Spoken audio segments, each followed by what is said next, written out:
Sobre a verdadeira Páscoa, né? Sobre a verdadeira Páscoa. E tenho dito para vocês, explicado para vocês, que a Igreja Católica, ela perverteu toda a história da Páscoa. E como nós estamos para iniciar a Páscoa lá em Israel, a Páscoa no horário bíblico real, vocês sabem que começa às 18 horas lá em Israel. Tá bom? Começa às 18 horas lá em Israel. Então, Israel, ele já está durante a Páscoa, já está acontecendo a Páscoa. O cordeiro, vamos dizer, se eles alguns anos atrás, eles tentaram sacrificar o cordeiro, tá bom? Pediram autorização ao Estado de Israel, mas em meio à pandemia e tudo, não foi autorizado. Tá bom? Bom, a Bíblia profetiza que durante a grande tribulação eles vão retomar o sacrifício. Tá bom? Durante a grande tribulação eles vão retomar o sacrifício. E o templo estando construído, não? Nós não sabemos se antes da grande tribulação ou durante a grande tribulação que ele será construído. Nós sabemos que hoje nós temos sinais para a construção desse templo, existe projeto de aeroporto, de metrô, tudo para levar para esse templo. Israel acredita que vai ser assim, algo que vai, pensando até no turismo, né? Eles acreditam que isso vai impulsionar o turismo de Israel de uma maneira tremenda, porque eles sabem que, estrategicamente, pensando pelo lado financeiro, vocês sabem que os judeus são bons nisso, né? Estrategicamente, hoje os cristãos vão a Israel para ver templos católicos ou templos cristãos no entendimento deles, né?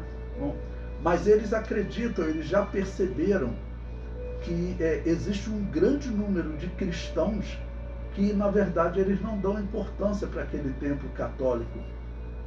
Eles dariam muito mais importância a um templo de Israel, que são os evangélicos. Quem mais está preocupado com Israel, orando por Israel e querendo conhecer Israel, irmãos, são os evangélicos. Os protestantes não acreditam que aquela terra tem algum significado profético. Nós sabemos que eles estão errados. Não? Mas o que ocorre, então, eles sabem que que os evangélicos têm essa admiração. O primeiro-ministro de Israel, quando ele esteve aqui no Brasil, ele falou: os maiores amigos de Israel são os evangélicos. Talvez ele não saiba nem separar evangélico ainda de protestante. Mas a verdade é que no nosso meio, no meio evangélico, da Assembleia de Deus e das outras igrejas evangélicas, Israel é sim tratado com carinho muito especial e sempre sendo anunciado como um sinal dos tempos para nós. Então isso sempre foi pregado. O que está acontecendo no mundo, na verdade, nós temos que olhar como um ponto positivo a favor da escatologia dos evangélicos, que era chamada de escatologia dos anabatistas.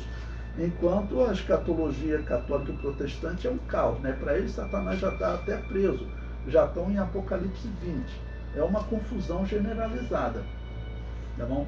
Mas então, o que Israel pode estar fazendo, talvez amanhã cedo, se eles conseguirem essa autorização, eu não vi nenhuma notícia se eles conseguiram essa autorização, estou colocando aqui como uma hipótese, né? Tá bom? Mas eles pode ser que amanhã cedo ele esteja retomando esse sacrifício do Cordeiro Pascal. E até se eles retomarem esse sacrifício, isso é muito significativo para nós. Eu não digo que isso é o arrebatamento da igreja, não dá para nós falarmos isso, mas se eles retomarem o sacrifício amanhã, profeticamente, é muito importante, porque isso sempre foi pregado. Estou falando no seio das Assembleias de Deus, né, onde eu me desenvolvi teologicamente. Isso sempre foi pregado como um momento em que a religião estaria restaurada, o templo, né, seria reconstruído e surgiria a aliança do anticristo com eles. Porque o momento da aliança do anticristo com Israel é visto, né, nas Assembleias de Deus como o momento do arrebatamento. Porque, segundo Tessalonicenses capítulo 2, o apóstolo Paulo fala claramente né, o momento em que o anticristo se revela é o momento que o corpo de Cristo é tirado da terra, ou seja, que a igreja é tirada da terra. Não? Aquele versículo que alguns até confundem, em que o apóstolo Paulo ele diz o seguinte: olha, só há um que agora resiste até que do meio seja tirado. Então se revelará o iníquo. Então, quem é esse um que agora resiste até que do meio seja tirado? Então, eu ouvi muita gente interpretando que esse um seria o Espírito Santo. Não faz sentido. O Espírito Santo é Deus. Ele não é tirado. Ele simplesmente sairia. Né? E lembre-se, ser tirado significa o quê? Ser arrebatado. Arrebatado significa ser tirado para fora. Então, o que o apóstolo Paulo ali está dizendo, a interpretação natural é: só há um que agora resiste, o corpo de Cristo que agora resiste, até que do meio seja arrebatado, ou até que do meio seja tirado. Essa é a interpretação natural, ou seja, o momento que a igreja está sendo tirada é o momento que o anticristo está assinando a aliança. Bom, estando um templo, né, construído ou com sinais de construção, tendo desde 2020 um pedido para retomar o culto do Cordeiro Pascal, né?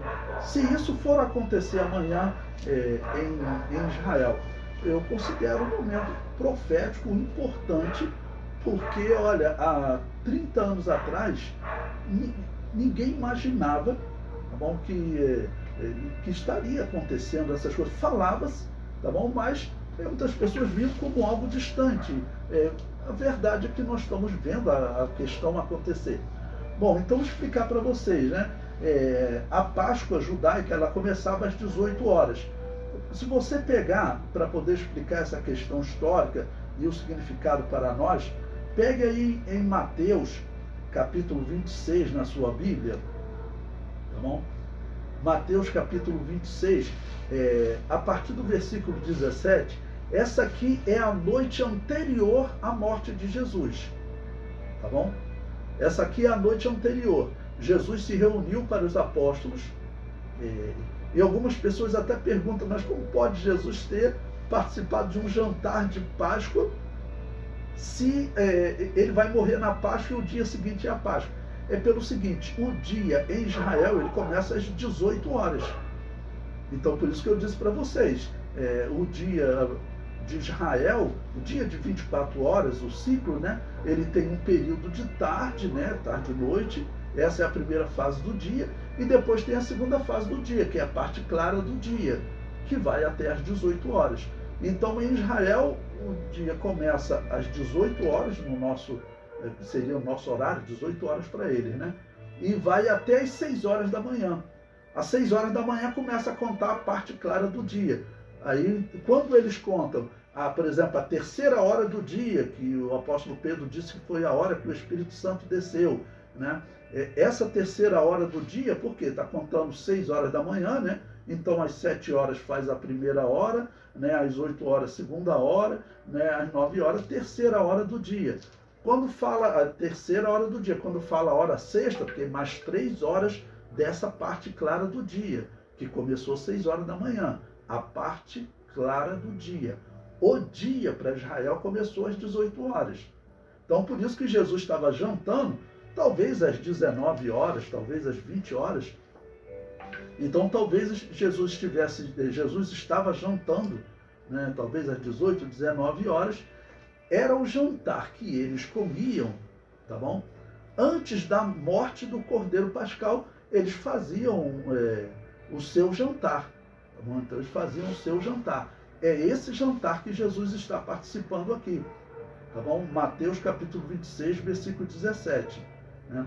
E no primeiro dia da festa dos pães asmos, chegaram os discípulos junto de Jesus, dizendo: onde queres que preparemos a comida da Páscoa? E ele disse: ide à cidade a um certo homem e diz-lhe: o mestre diz, o meu tempo está próximo. Em tua casa celebrarei a Páscoa com os meus discípulos.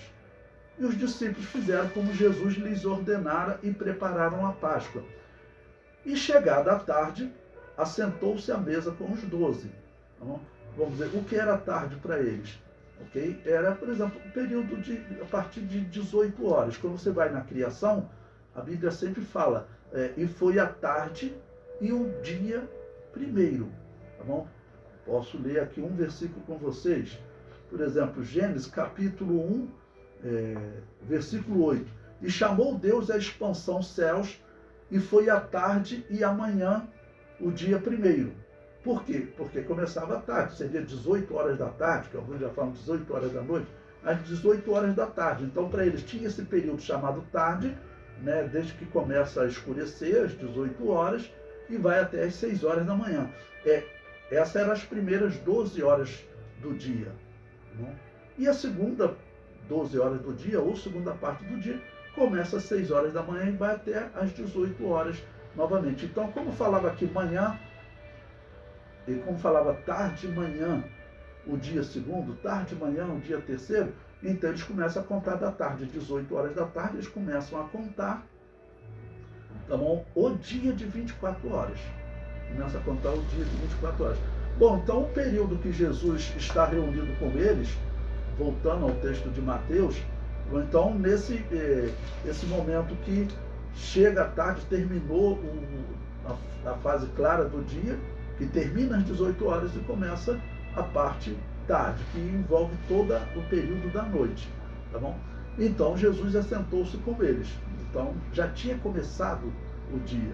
Para nós, nós ainda estamos no mesmo dia, porque no nosso calendário aqui, o dia termina às 24 horas. Então, a nossa 24 horas equivale a meia-noite para ele, né? Então, equivale à sexta hora da noite. Então, essa questão diferente, às vezes até confunde alguns. Então, o que nós temos? Jesus, às 18, 19 horas de um determinado dia, que para o judeu já começou o dia seguinte. Então, por isso nós estamos aqui, vamos dizer, no 13º dia de Nissan, mas para o judeu, 18 horas está começando já o 14º dia de Nissan. O Cordeiro Pascal vai morrer lá no nosso linguajar às 3 horas da tarde, mas o dia já começou. É essa refeição que Jesus está celebrando. Ó, o versículo 21. Enquanto eles comiam, disse: em verdade vos digo que um de vós me há de trair. E ele, entristecendo-se muito, começaram um por um a dizer: porventura sou eu, Senhor? E ele respondendo disse: o que mete comigo a mão no prato, esse me há de trair. Pular essa parte de Judas, né? Então, versículo 26.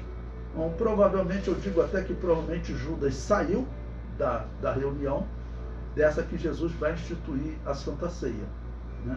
Então, Judas, provavelmente ele não participa do momento em que eles estavam comendo a Páscoa. Estavam comendo um cordeiro que eles matavam. Não era o Cordeiro Pascal, porque o Cordeiro Pascal vai ser morto 3 horas da tarde do dia seguinte. No linguajar deles, só 3 horas da tarde do mesmo dia, na hora nona, né, desse mesmo período de 24 horas. Então, Jesus ele já está se alimentando desse cordeiro com eles. Então, eles estavam se alimentando quando Jesus vai instituir a Santa Ceia. Então, por isso que eu disse que provavelmente Judas já saiu, ele não vai participar dessa Santa Ceia. Versículo 26. Enquanto comiam, Jesus tomou o pão, estava comendo a Páscoa. Jesus tomou o pão e, abençoando, partiu e o deu aos discípulos. E disse: tomai e comei, isto é o meu corpo. E tomando o cálice e dando-lhe graças, deu-lhe dizendo: bebei dele todos, porque isto é o meu sangue, o sangue do Novo Testamento, que é derramado por muitos para a remissão dos pecados. E digo-vos que desde agora não beberei mais deste fruto da vide até aquele dia em que o beba de novo convosco no reino de meu Pai. Bom, e ele vai sair para o Monte das Oliveiras, onde ele vai acabar sendo preso e vai ser julgado à noite, a revelia, né, todo o ponto que vocês já conhecem, tá bom? Mas então, esse aqui é o momento da instituição, vamos dizer, da Santa Ceia, tá ok? que a Santa Ceia, o que ela é, até para vocês entenderem uma questão importante, ela é um memorial à morte de Jesus na cruz, né? E a Páscoa que Jesus estava celebrando ali naquele momento com os apóstolos, como judeu, ela é um memorial àquele cordeiro que foi morto lá no Egito, ok? Para que eles ficassem livres do anjo da morte. Para que eles ficassem livres do anjo da morte. Então, isso é importante por quê? Porque tem pessoas que confundem aquela Páscoa lá do Egito como uma Páscoa em memória, e ela não foi. Ela foi a Páscoa do livramento, simbolizando então a morte de Jesus na cruz. Ela não simboliza a nossa Santa Ceia, ela simboliza a morte de Jesus na cruz. Por que isso é importante? Porque tem seitas que defendem que o batismo ele pode ser feito depois da pessoa tomar a Santa Ceia, ou que a pessoa pode tomar a Santa Ceia antes de se batizar. Por que elas defendem isso? Porque elas dizem, olha, a Páscoa no Egito, ela foi celebrada, ou seja, a Santa Ceia no Egito, na simbologia, ela foi celebrada antes de Israel ser batizado no mar. Ou seja, a Santa Ceia antes do batismo. Mas isso está errado, porque a Páscoa do Egito, ela não simboliza a Santa Ceia, ela simboliza a morte de Jesus na cruz. Ela simboliza a morte de Jesus na cruz, ok? E as Páscoas que Israel vai celebrar depois, inclusive essa que Jesus está celebrando, essa Páscoa, ela é feita em memória daquele livramento lá no Egito, daquele cordeiro que morreu lá no Egito para livrar eles, para eles terem o sangue lá nos umbrais da porta. Então, essa Páscoa é feita, essa Páscoa que Jesus está fazendo, que fizeram no Antigo Testamento, nos dias de Josias, todas, elas foram feitas em memória àquela Páscoa lá do Egito, ao livramento do Egito. Por isso que o livramento do Egito, ele não é símbolo da Santa Ceia, ele é símbolo da morte de Jesus na cruz. Então, na verdade, Israel foi primeiro batizado no mar e depois Israel participou da Páscoa em memorial ao livramento do Egito. A doutrina bíblica é perfeita, né? Bom, então, irmãos, amanhã, na hora nona lá para Israel, 10 horas da manhã para nós, vai estar celebrando então 1995 anos da morte de Jesus, considerando que ele tenha morrido no ano 29 da era cristã. Tá bom? Não dá para nós termos uma precisão nesse item, tá bom? Mas amanhã, lembrando que essa é a Páscoa bíblica, é o 14º dia de Nissan, ele está começando hoje em Israel e vai até amanhã, lá em Israel, até às 18 horas, lá do horário de Israel. A Páscoa católica, vocês esqueçam, ela acontece no domingo, tudo fora de critério bíblico. O critério bíblico, ela começa, né, vamos dizer, numa determinada hora, de um determinado dia. A gente não pode escolher o dia que vai celebrar a Páscoa, não, porque ele era um tempo profético determinado, que indicava dia e hora para a morte do Cordeiro, e que pode ser profético até para o arrebatamento. Nós não temos isso em certeza, mas pode ser profético, ok? Até indicando alguma coisa ligada ao arrebatamento. Bom, o importante é algo que nós não podemos mudar. É algo que nós não podemos mudar. O melhor é nós celebrarmos exatamente nessa hora. Então amanhã, 10 horas da manhã, se você puder, onde você estiver, seria bom você agradecer a Deus, né? Ou de repente mandar uma mensagem para os seus conhecidos no seu Facebook, no YouTube. Eu estou aproveitando para gravar essa aula, que eu vou colocar no meu Facebook, né, para os irmãos entenderem o que significa de fato a Páscoa. A Páscoa, ela significa isso, a Páscoa bíblica, para nós, é lembrar a morte do Cordeiro. Para os judeus, eles ainda estão tentando entender essa simbologia. Até hoje eles não entenderam. Nos dias do Novo Testamento, os judeus eles não tinham entendido que o Messias vinha para morrer e que essa morte geraria salvação para eles. Nenhum dos apóstolos entendia. O apóstolo Pedro chegou a repreender Jesus quando Jesus falou em morte. Parece que o único que entendia era João Batista, porque João Batista falou claramente: eis o Cordeiro de Deus que tira o pecado do mundo. Então, para ele usar essa simbologia, ele sabia, olha, a morte desse homem é que vai trazer salvação para a humanidade. Mesmo assim, depois ele faz uma pergunta estranha, né? És tu aquele que havia de vir ou devemos esperar outro? Mas a verdade é que o discurso dele, a pregação dele, era essa: eis o Cordeiro de Deus. Então ele sabia. Mas em geral, ninguém pregava isso. Saulo de Tarso, quando se converte, ele diz que ele se afasta por 3 anos para a Arábia, porque ele precisava estudar sozinho as Escrituras e o Espírito Santo iluminar ele. Porque os mestres dele, os rabinos que ensinaram ele, nós sabemos pela história o que eles pregavam. Era chamada a escola de Hillel. Eles não defendiam, tá bom? O Messias como um homem que viria e morreria, nada disso. Eles seguiam praticamente o conceito que era padrão em Israel nesse primeiro século, até liderado por um filósofo judeu. O judeu nesse período que mais influenciou o mundo foi um homem chamado Fílon, e ele acreditava que o Messias não seria um homem, seria uma era, um período, mas não um homem. Esquece, você não deve pensar em homem, né? Então você vê que ninguém tinha essa ideia, essa interpretação que Jesus viria, que o Messias viria para morrer pela humanidade. Ninguém tinha essa visão. Hoje para nós isso é simples, mas ninguém tinha essa visão nesse período do Novo Testamento. Bom, vamos continuar então, né? Perdão, irmãos. Então, a questão da Páscoa, né, ela tem essa simbologia importante para nós.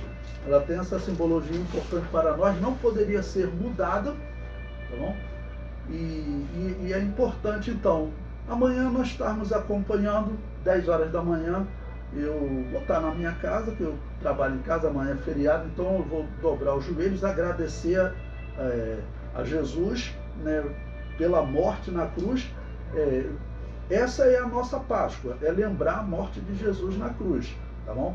Mas isso é importante, então por isso que eu acredito que nós devemos fazer exatamente nesse dia, exatamente nessa hora, e ficar atento ao que está acontecendo em Israel, porque você pode pesquisar na internet, você vai encontrar que Israel, desde 2020, eles estão tentando retomar o sacrifício do Cordeiro Pascal.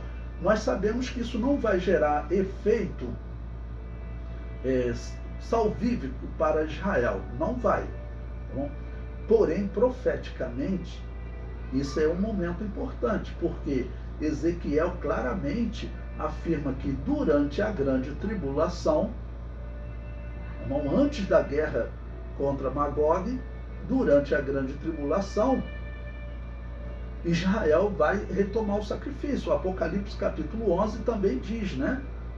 O anjo dá uma cana a João e diz: olha, mede o altar, o templo e os que nele adoram. Isso significa proteger. Mais importante, o templo, no início da grande tribulação, ele está construído. Ou começou a ser construído logo no início e foi construído rápido, ou nós veremos sinais do templo sendo construído, tá bom? Planejamento, nós sabemos desde 2020 também que autoridades de Israel, teve uma autoridade que deu até uma entrevista no site Gospel Prime. Se você pesquisar, você vai encontrar. Membro do Sinédrio diz que Israel está perto de reconstruir o templo. Se pesquisar Gospel Prime, Templo de Israel, você vai encontrar. Muito interessante. Então, todos esses são sinais que são importantes para nós. Então, se nós temos a oportunidade de ver Israel na tentativa de retomar o sacrifício, mesmo que isso não tenha um efeito, para purificar eles, para salvar eles, mesmo que não tenha esse efeito, mas profeticamente é importante, porque diz que, inclusive, esse sacrifício um dia sofrerá a influência do anticristo, já na metade da grande tribulação, interrompendo esse sacrifício. Então, a tentativa de retomar o sacrifício, como eu disse, começou há 4 anos, em 2020. Né? E eles estão, a toda Páscoa, eles estão solicitando que eles sacrifiquem o Cordeiro Pascal. Então, nós poderemos ver notícias amanhã da retomada, né? O que isso significa? Bom, profeticamente é importante, porque a retomada do sacrifício era pregada há 200 anos atrás pelas igrejas que não batizavam crianças, chamadas de anabatistas, de que o templo seria reconstruído e que o anticristo um dia faria aliança com os judeus e com as nações do mundo. Então, tudo isso é profeticamente muito importante. Até o inimigo que está hoje lutando contra Israel, o grande inimigo de Israel, na profecia de Ezequiel 38, na profecia de Magog, diz que ele é um simples, diz que o Irã, a Pérsia, é um simples auxiliar de Magog. E é exatamente o que o Irã é hoje. Né? O Irã é só um auxiliar de Magog, que é colocado geograficamente, né? Os historiadores todos colocam Magog como aquele que habitou a terra da Rússia e talvez até da China. Né? Mas geograficamente é ali que se coloca. Então, acho que não tem por que mudar esse pensamento, que tem alguns que criticam, continuam dizendo que a Rússia é Magog. Por que você tem que parar de dizer? Se a geografia bíblica diz, olha, Magog foi habitar nessa região. Todos os mapas de geografia bíblica, depois do dilúvio, diz lá que Magog foi habitar nessa região. Okay? Ao norte da Mesopotâmia, que hoje também é o norte da Europa, aquela região ao norte, Magog foi habitar lá. E que teria ocupado até a região, talvez, da China. E hoje, essa Pérsia que aparece lá em Ezequiel 38 como auxiliar de Magog, o Irã hoje ele é só um auxiliar da China e da Rússia. A China e a Rússia ficam ali vendendo armas para eles, a Rússia está construindo hidrelétrica para eles. Quem mais está ganhando ali naquela guerra, quem mais está ganhando é a Rússia e a China, porque a China ela começou a ajudar a Rússia depois que os Estados Unidos tiraram, né, as suas empresas de lá, empresas de cartão de crédito, financeira, saíram. A China e a Índia apoiaram a Rússia. E nessa guerra toda lá do Oriente Médio, quem é que está ganhando? É a Rússia, que os Estados Unidos esteve perto de nem fornecer mais dinheiro à Ucrânia. Decidiram agora, essa semana, foi ontem, antes de ontem, decidiram que vão apoiar financeiramente, porque eles sabem, a Ucrânia, por que a Rússia quer a Ucrânia? A Ucrânia é a parte mais fértil, tá bom? Da antiga União das Repúblicas Socialistas Soviéticas. Ela produz muito grão. Então, o Putin, ele sabe que um problema no futuro aí da humanidade vai ser a alimentação, tá bom? Vai ser a alimentação. E eles querem controlar. O Brasil, tá bom? Ele está aliado com a Rússia e com a China. Eles consideram o Brasil como um local controlado. Até porque o Brasil já esteve perto até de abrir a venda de terras do Brasil, um quarto, 25% de um município poder ser vendido para uma empresa exterior. O comunismo ele é muito rico, porque lá os impostos vão para ele, a igreja ateia que eles criaram para fazer batismo, sepultamento, casamento, todo o dinheiro dessa igreja ateia vai para o governo comunista. O governo comunista ele controla tudo e paga o salário das pessoas. Então o lucro das empresas chinesas cresce a cada ano e a riqueza deles cresce a cada ano. Eles estão comprando o mundo. Então, quer dizer, não é impossível, né, que Rússia e China formem o Magog profetizado na Bíblia. E a Pérsia é colocada só como um auxiliar de Magog. Pode ver lá em Ezequiel capítulo 38. Então tudo que está acontecendo, e nós vemos se aproximando tá bom? Nós vemos se aproximando um momento em que Israel pode retomar o sacrifício. Israel, ele está fazendo alianças de paz com diversos países, né? Aliança, inclusive, que eles chamam de aliança abraâmica. Então, essas coisas que estão acontecendo. E se nós nos preocupamos com a profecia, é importante nós seguirmos a Páscoa exatamente como Jesus estabeleceu, cada ano. Então, hoje é dia 22 de abril, tá bom?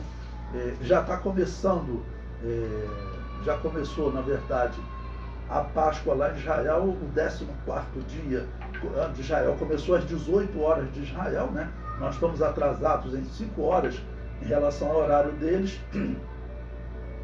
E amanhã à tarde, o cordeiro talvez até seja morto, porque eles estavam solicitando isso ao governo. E às 10 horas da manhã, para nós é importante, né? Esse cordeiro está sendo morto lá, ele não tem um efeito de salvar Israel, de purificar Israel, nada. Mas profeticamente é importante, porque está dito que eles vão retomar o sacrifício.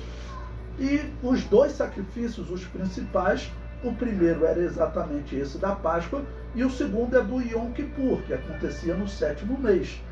Tá bom? Então, a retomada do sacrifício, se o ano começa, 14 dias depois ocorre o sacrifício do Cordeiro Pascal, é natural nós pensarmos que esse seja realmente o tempo profético até para acontecer eventos proféticos no mundo. Seja ele o princípio de dores, ou seja ele até o arrebatamento, nós não sabemos, né? Então deixo aí essa mensagem para vocês. Amanhã é importante, porque amanhã às 10 horas da manhã vai estar sendo celebrado mais um aniversário da morte de Jesus, segundo o calendário bíblico.